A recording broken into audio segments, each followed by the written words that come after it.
Welcome to the John and Heidi Show podcast, brought to you by DirecTV, 1-800-259-7646. Also brought to you by RVWheelator.com. If you're buying an RV or selling an RV, check out RVWheelator.com and the Dollar Shave Club. Here's John and Heidi. Thank you so much for listening on a Thursday. Hey, baby, how's it going? Hey, how are you? Fabulous, fabulous. Probably doing better than Larry Darnell of Hartford, Connecticut. He fancies himself as a bit of a smart criminal. I don't necessarily fancy him as that.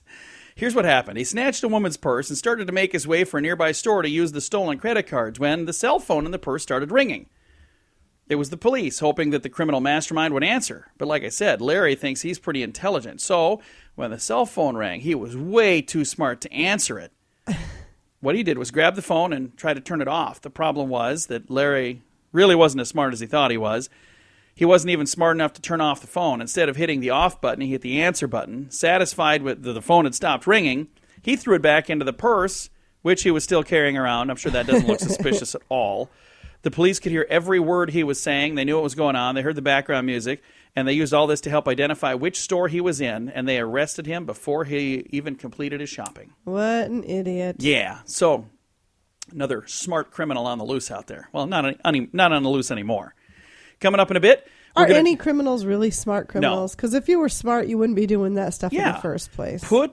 If you are smart, put the smarts to good use. Go to work. And think of how you could positively impact society. I mean, that would just be a great thing. Coming up, we're going to talk about somebody that got in trouble for smoking pot at the courthouse. Oh. Yeah. Also in the program today, doctors removed a toothbrush from a man's stomach. Apparently he was hungry. I don't know. We're going to chat about that and much, much more. It's all happening on a Thursday edition of the John and Heidi Show.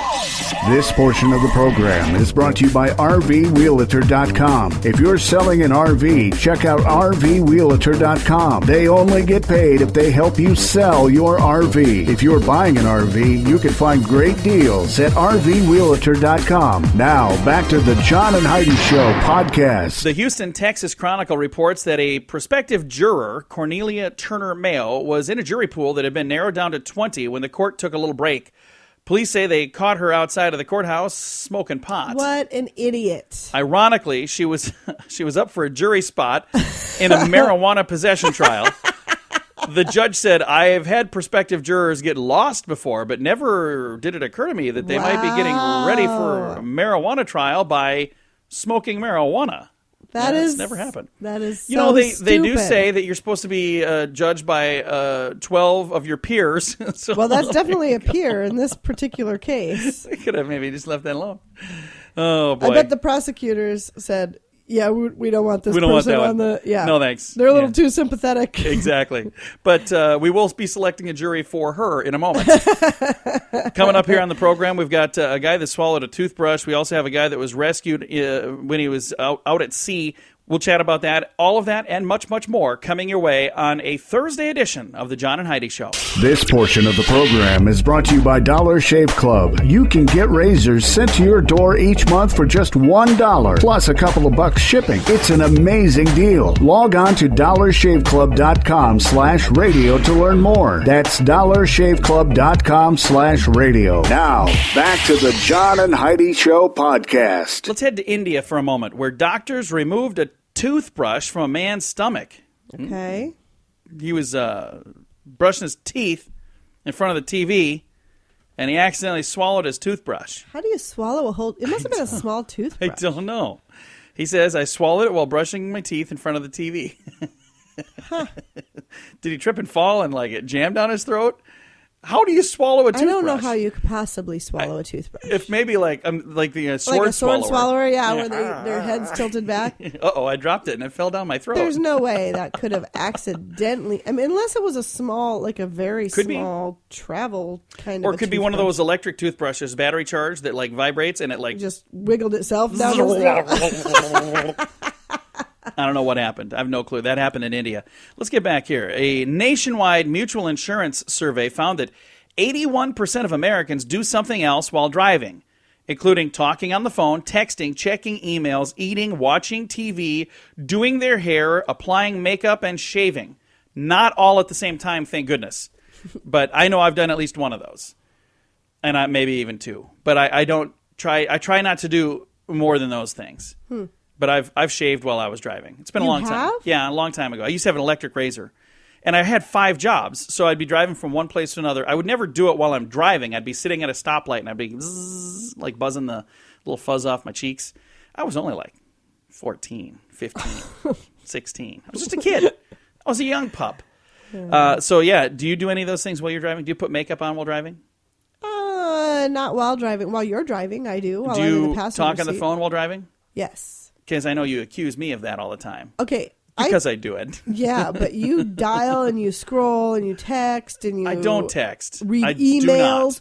Don't even say you don't read emails. I have seen you reading your... Oh, my gosh. No, my phone will go off and I'll hand it to you. I'll say, hey, I got an email. Tell me what that is. If that's me reading emails, then guilty as charged. No. Yeah. I take it from you. I'm like, you can't read that. You're Not driving. all. Drive the car. I hand it to you. Oh my gosh. Gladly and say, would you please tell me You what know this what? is? Let's get the kids in the studio and let's ask them because... Oh, shucks. Look at this. We are all out of time. And your microphone switch somehow got turned off. Coming up in a moment, we're going to talk about a guy that tried to swim to the store instead of walking. It didn't work out so hot. That's on the way. Thanks for listening on a Thursday. This is John Stossel. Anything that makes it harder for you to speak limits your life. So if you or someone you know stutters, you can call the Stuttering Foundation for help. 800-992-9392. You're listening to the John and Heidi Show podcast. A 35-year-old man was rescued from the sea off the coast of Norway after he decided to take a shortcut to the store. His shortcut included him swimming. The man decided that a 1-mile swim along the coast would be a whole lot faster than walking all the way to the center of town, so he tied his shoes around his neck, gripping onto his credit card in his teeth. He jumped into the water. Police say witnesses called the police after they saw him swimming for 2 hours. He still hadn't reached his destination. It wasn't much of a shortcut. No. He's gripped onto that like a dog holding his credit card in his teeth. Ruh-roh, Reggie. Never thought about currents. Yeah. All right. Coming up, we have your Scoop of the Day. That is on the way. Thanks for listening today. This portion of the program is brought to you by Dollar Shave Club. You can get razors sent to your door each month for just $1, plus a couple of bucks shipping. It's an amazing deal. Log on to dollarshaveclub.com/radio to learn more. That's dollarshaveclub.com/radio. Now, back to the John and Heidi Show podcast. Time now for the Scoop of the Day, brought to you by the Dollar Shave Club. Learn more at dollarshaveclub.com/radio. Right now, Scoop of the Day. President Obama is finally on Twitter. He's on there as POTUS, P-O-T-U-S. Guess what his first tweet said? Ask me if I care. Okay, I didn't think you would. It said, hello, Twitter. It's Barack, really. 6 years in, they finally have given me my own account. That's what his first tweet said. He's got a lot of followers under his other account, but I wonder why he's using POTUS, because he's only got 2 more years of being the president. That stands for President of the United States. 2 years from now, he won't be that anymore. So then will whoever gets elected get this account, do you think? Well, they sure should. All right. He announced this week also that after 6 years, that's the same thing. 3 stories in a row. Barack Obama announced this week, after 6 years, he has a Twitter account. Next story. Barack Obama has a Twitter account. How is that freaking news? Who cares? I don't know. I got in there 3 times. Former Texas Governor Rick Perry. Is he on Twitter? I don't know. But he will reportedly announce that he's going to be a candidate for president. Guess when? June 4th in Dallas. Okay. I don't know why that day is. Maybe there's something special that day. I think we all knew he was running anyway. I know. I never understood that. Well, I have this exploratory committee. What are they exploring? Whatever. You're going to We're trying to decide. We're going to launch a big campaign, and we're going to announce that we're thinking about maybe you're running. Just admit it. You're running. Yeah. It's nothing to be ashamed of. I don't know what the whole big maybe they think is all building about. Up excitement is helpful. Yeah, it's great. Firefighters in Boise, Idaho, responding to a house fire, thought they heard screams of people inside. The voices were screaming, help, fire, but when they investigated, they found parrots that had been trained to cry for help. There was actually nobody in the house. Crews removed the birds and gave them oxygen, but there were no people in there. They heard the cries how cute is that? of parrots saying, fire, help. That's awesome. Good for them. Help, fire. Smart birds. I don't know if they sound like that at all. We should get a parrot and teach it to say inappropriate things. No, that's exactly why we don't have a parrot. If our dogs could talk, you'd have them saying inappropriate things. You're darn right. According to a study by the Daily Mail, even a small amount of alcohol can make other people seem more attractive. Tiny little bit of booze, you're like, yeah, she's kind of cute.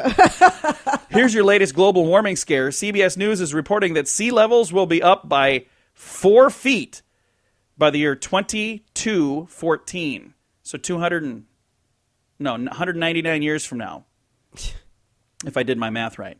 2214. Somehow CBS News thinks that they know that they'll be up by 4 feet. It's kind of funny how none of these facts are immediate. It's all way Just after hang in there. everybody that we're telling this is dead. Hang in there for 199 years and you'll see. Yeah. While modern cars are getting lighter, drivers are getting heavier, and America's fuel economy may be feeling the weight. The Allstate blog says that the obese Americans are wasting more than 1 billion gallons of fuel every year. The Department of Energy says an extra 100 pounds lowers a vehicle's miles per gallon by 2%. Automakers are using less steel and lighter plastic to get higher fuel standards, but about a third of adults are overweight, and that number is expected to increase. Our weight or the number of adults? Because maybe both. Mine's probably going to go up. Sometimes you just have to take a vacation from the news. A study confirms that we might have all known this, but here's the study. Bad news stresses us out. It's worse for women, though. Reading depressing news affects both men and women, but women hold on to this stress for longer than men do. That I would agree with. Yeah. On the other hand, men probably shake off stress by forgetting the stories faster. Women tend to remember the details of bad news far longer than men. To which I reply, no kidding. Yeah, I would agree with that completely. There are things that happen in our life, and then, like a week later, I'm ready to just move on. And she's like, are you serious? You want to go do that? Don't you remember last time? I'm like, yeah, let's go there anyway. And you're like, you seriously want to go there? I'm like, I'm hungry. Let's go there. Yeah, last time. Don't you remember? Okay, fine. We'll go somewhere else. This is why you continue to eat prime rib, even though because you cannot remember that every time you eat prime rib, sick. you get violently, very ill, vomiting ill. But I love it. It's delicious. Explosive diarrhea ill. That's probably not necessary right now. And hey, let's go for prime rib. Hey, I really? got a hankering you for that right now. You don't remember last time. Hey, it's Thursday. There's a lot of places that start serving it on Thursday. All right, let's end with our strange law. You may not catch fish in Pennsylvania using any body part except the mouth. I think it's the fish's mouth. I don't even want to know. I think that's the fish's mouth, not yours. What body part the fishermen are using? The fish's mouth. So you can't catch a fish by the tail, is what they're saying. Or the fin.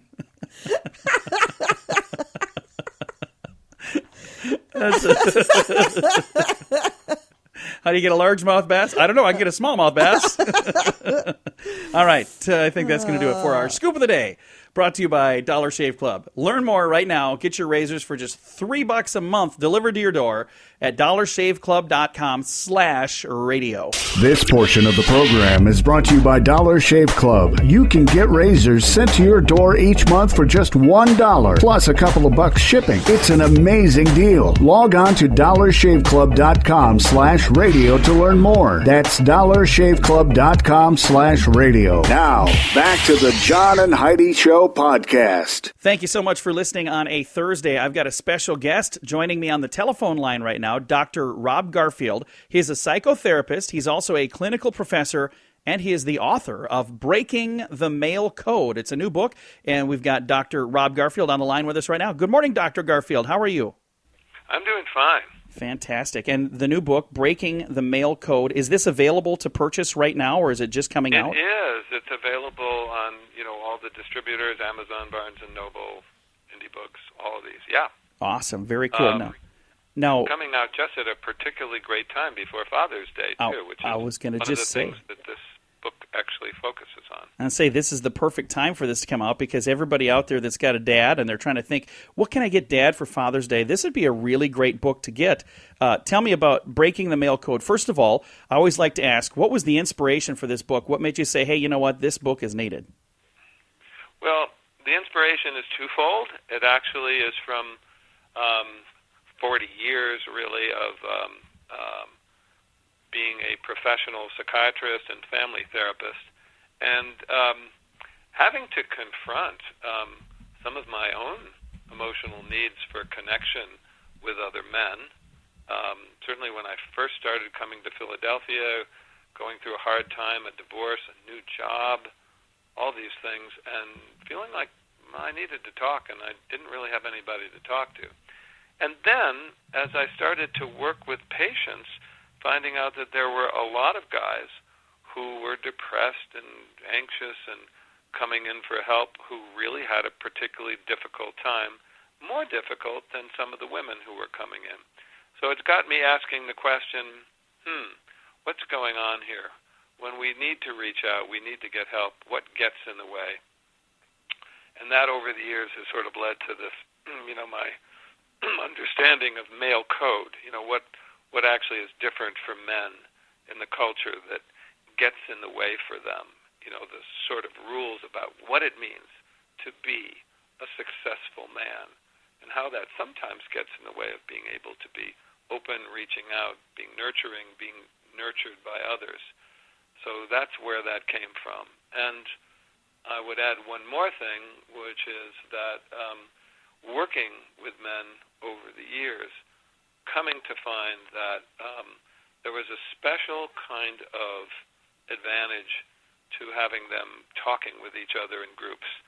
And we developed over the last 20 years what I call friendship labs, where men who are struggling to connect with each other and their own partners, their wives, their children, come and really support each other. There's a huge support factor in all of this.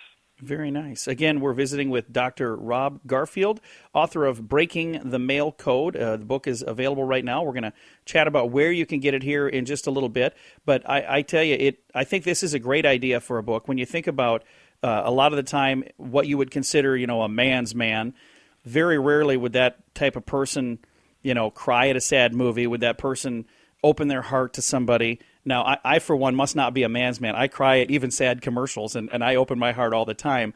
But you've got this amazing book kind of talks about how to have somebody take the steps to open up and do those things.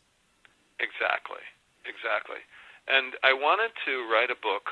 I've written a number of articles, which are more academic articles, and it was one of my goals because guys sort of have the rep of not reading a lot or, wanting to be connected with. The goal was the book was to write something that was in simple language. It's well researched, but something that would actually reach out at a gut level and connect. And so the middle section of the book is very much what you just said, which is there's a step-to-step. How do you decide on making a friend?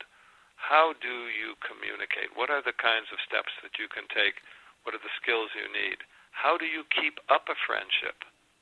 What's really necessary? We talk about friendships as being purely voluntary, but we know that relationships don't develop and they don't work well unless there's some structure that we will actually invest in them.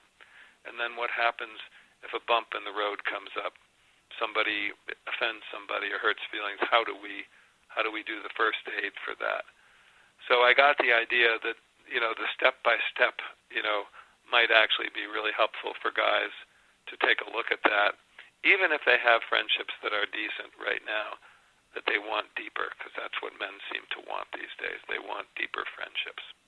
And again, the name of the book is Breaking the Male Code. Is this a book that you think maybe just men should read, or should a spouse maybe read this as well to better understand what's going on? I think it's really for the whole family. I think women, and some of the women who have read the book already, have called me and have really been thankful for the book, because I think they get what they say is that they actually learn a lot. They learn a lot about what's going on underneath with the men that they live with and that they care about, and they can actually help support the relationships better by understanding that. So, it's definitely a woman's book as well, and I think both sides profit. It was a tricky kind of blend here, but I realized that men and women really essentially want the same things. They may talk somewhat different languages and have different kind of values about what it means to be a good man or a good woman, But in this culture, especially in the 21st century, they're really looking for partnerships, and they're looking for deeper communications. And a lot of the burden has fallen upon women to carry this. And then there are guys, like you, who are out there who really know that they have a connecting side, and like to use that, and so this really is a very good thing. And then can you actually find other men who you can use out there as a resource, to make that kind of friendship. So I think it's a book that is for both men and women. Again, our guest this morning has been Dr. Rob Garfield with the book Breaking the Male Code. Dr. Garfield, where can we pick up a copy of the book, and where do we find these? Well, you can get it at the bookstore. You can get it through the distributors, Amazon, Barnes & Noble, Indie Books, and you can get it. You can go directly to those places from my website, which is www.robgarfield.com. All right, and I know you've got another.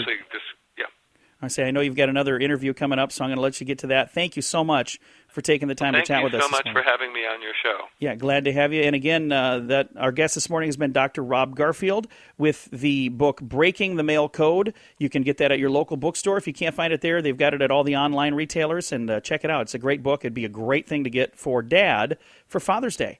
Thank you so much for listening to the John and Heidi Show on a Thursday. Hi, it's Jewel and Kelly Pickler. Lung cancer is the #1 cancer killer of women. So we've joined the American Lung Association's Lung Force because it's going to take a force of women to create new hope. Please join us. Fight lung cancer in women at lungforce.org.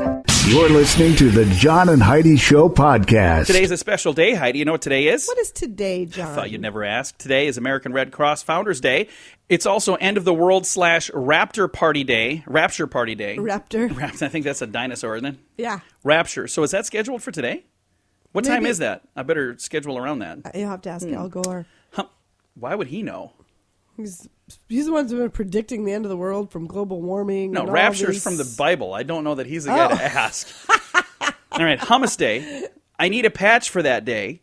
National Wait Staff Day. One Day Without Shoes Day. Red Nose Day. Sister Maria Hummel Day.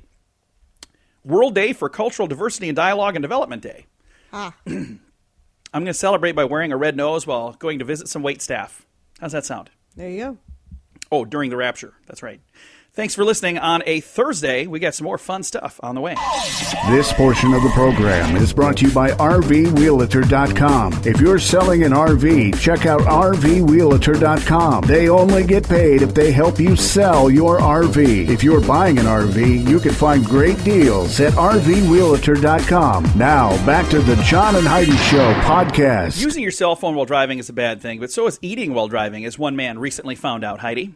Okay. I heard a great number of accidents occur every year because of eating. I don't know what the number is, but this story takes one step in the past. John Mathis of Florida was chewing on a hamburger while he was driving. Suddenly, a big bite got lodged in his throat, and he started to choke. Yikes. He lost control of the car, crashed into a power pole, the force of which sent the meat shooting from his mouth, thereby saving his life. Huh. So he was choking, he smashed into a pole, and that dislodged the meat from his throat. So the accident saved his life. Lucky for him, then, that he got into an accident. Well, I don't know if it's lucky for him that he got into an accident. It would have been better some other way, but worked out that way, too. Coming up in a bit, we're going to talk about a family that has a epic Halloween costume for their children. We're going to chat about all that coming your way here. I don't know why that story's out now. It's a long ways from Halloween. I don't know. But we'll share it anyway. Giving people ideas. There you go. It's on the way. This portion of the program is brought to you by Dollar Shave Club. You can get razors sent to your door each month for just $1, plus a couple of bucks shipping. It's an amazing deal. Log on to dollarshaveclub.com/radio to learn more. That's dollarshaveclub.com/radio. Now, back to the John and Heidi Show podcast. The Kaiser family from Oregon has a tradition of making epic Halloween costumes for their children who are bound to wheelchairs. They're launching a nonprofit to build costumes for other kids. It's called Magic Wheelchair. Ryan and Lana Weimer have been making costumes. So I thought up here it says the Kaiser family. Anyway, making costumes encompassing wheelchairs for their own sons, ages 9 and 3. They have a form of muscular dystrophy. Well, now the Weimers are gearing up to build 5 additional costumes this year for other wheelchair-bound children. There's more information at magicwheelchair.org. So it must be in Kaiser, Oregon. Must be. Yeah, a Kaiser. That's really nice, though. I've seen those costumes online. They're amazing. It is neat. It is really, really cool. Yeah. There was a group that was on Shark Tank. They had, it wasn't wheelchair bound, but they built some Transformer costumes, and they actually could fold down and drive as a Transformer, and then they would stand up like, a person. I thought that was amazing. That wasn't a costume. But it was. They said we started with doing Halloween costumes, and we kept winning the grand prize of the costume contest, and we thought, hey, let's launch a company. So I thought that was kind of cool. Coming up here in a bit, we're going to talk about a 40-year-old social worker and fake illness call. Yeah, we'll chat about that. It's on the way. This is John Stossel. Anything that makes it harder for you to speak limits your life. So if you or someone you know stutters, you can call the Stuttering Foundation for help. 800-992-9392. You're listening to the John and Heidi Show podcast. Have you ever called in sick for work when you weren't really sick? Well, I'm talking to my boss, so I... Have you? I usually know when you're sick because, we do live together. We do work together. So it's not like she was sick, but she's not at the house. What is she doing out shopping? I don't get it. Well, in Arlington, Washington, 40-year-old state social worker Sandra D. Martinez has taken this fake calling in sick to a new level after announcing that she had a malignant brain tumor. Whoa! She got $21,000 in paid leave, lost lots of time from work, extra sick days generously donated by coworkers who were all pulling for her to fight against this disease. So sad, they found out she didn't have any cancer. Oh, my gosh. She forged letters from phony doctors. She's now been charged with first-degree theft. Arlington Police Chief John Gray said she was fabricating a tragedy so she wouldn't have to go to work. What a horrible woman. He continued, she preyed on the generosity of her employer and her coworkers. Authorities were alerted to the scheme after a neighbor came over to use Sandra's computer and found a forged letter left laying on the printer. Oh, my gosh. Yeah, that's crazy. So don't do that. If you don't like what you do, quit. Get a different job. Don't steal from your coworkers that's that were giving up their vacation time and their time with their families. And that's sadly, horrible. Here's what's going to happen. Now there's going to be other people who won't do good things because they won't trust people. You know what? That happens more and more. I don't do near as much good as I used to because I assume... I know. That everybody is out to remember when we got married, over. You were so generous and so nice. Now I'm like, hey, will you help me? You're like, no, not at all. I know you're just taking advantage of me. That's not quite how it works. But hey, coming up, we've got some other fun stuff. We're going to talk about Sesame Street. You remember that show? I loved that show. Today's program brought to you by the letter T. I don't know why. But we'll chat about that coming up in a bit. This portion of the program is brought to you by RVRealtor.com. If you're selling an RV, check out RVRealtor.com. They only get paid if they help you sell your RV. If you're buying an RV, you can find great deals at RVRealtor.com. Now, back to the John and Heidi Show podcast. If you had kids who like Sesame Street, you might want to cover their ears, folks, if they're listening right now. Recently announced that Big Bird was almost a passenger on the doomed Challenger space shuttle in 1986. Did you know that? Carol Spinney, I did know that. who played she was supposed to go up with the Sesame Street. Yep, I knew that. For 46 years, has a new documentary called I Am Big Bird. He started Tidbit while discussing the film with the Today Show. Spinney says NASA thought that if Big Bird went into space, more kids would be interested in the space program. Although he had agreed to go up in the Challenger, ultimately NASA said, I don't think that Big Bird's going to fit in the spacecraft wearing this big outfit. So they changed plans, and Spinney said he was replaced on the flight with a teacher, Krista McAuliffe. Yep. So that could have been Big Bird in the Challenger. I knew that. I remember watching that as a child. I do too. That happened in the 80s, and it was in 1986. I remember that like it was yesterday. Crazy, crazy, crazy. Coming up here in a bit, we're going to head over to Time Magazine for some interesting stuff. That is on the way on the John and Heidi Show. This portion of the program is brought to you by Dollar Shave Club. You can get razors sent to your door each month for just $1 plus a couple of bucks shipping. It's an amazing deal. Log on to dollarshaveclub.com/radio to learn more. That's dollarshaveclub.com/radio. Now, back to the John and Heidi Show podcast. High heels hurt. If you've ever worn them, you know that. Do you ever wear high heels? Once in a while, yeah. They're Not terrible. very often. I love them. I have a bunch of them, but I very rarely get to dress up to go anywhere to wear them. I know. I don't take Not you much out of a much. point bringing them into the radio studio. I had to wear some for a fundraiser that you and I were a part of, where you were dressed like a man and I was dressed like a woman. And ladies, I'm telling you right now, they were very uncomfortable. Men don't even notice them. So if I were you, I would wear tennis shoes. Them. No, you are a liar. I would wear tennis shoes everywhere you go because they're not that comfortable.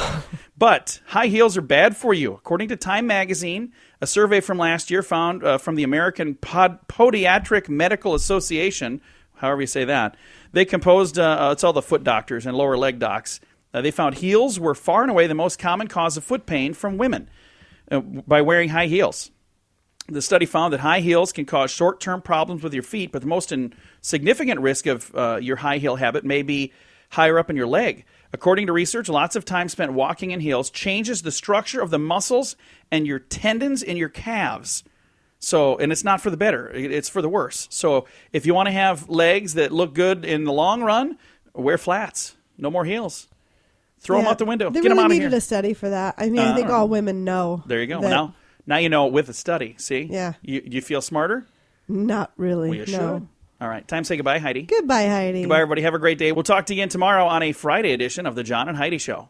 Time now for the bonus break. Only available here on the John and Heidi Show podcast. And here we are with today's bonus break, available only on the John and Heidi Show podcast. I'm on the edge of my seat. Hey, you know what's really cool? This is so exciting. I've talked to a couple people who say they listen to the bonus break. So, hi, guys. I know there's a few of you anyway. Hey, today we're going to talk about the 99th annual Indianapolis 500. Heidi's a huge fan. Huge. The Indy 500 is set to run this Saturday. The reason we're going to talk about it is because the numbers, it's staggering. How much do you suppose the current value of the Indy 500 trophy is? I wouldn't have the slightest idea. This, like monetary value, like if you were to sell the trophy, or like the value of all the advertising revenue associated with it, and because those are two very different numbers. We'll go with whichever one you think, but I don't know. But I've got the numbers from Wallet Hub.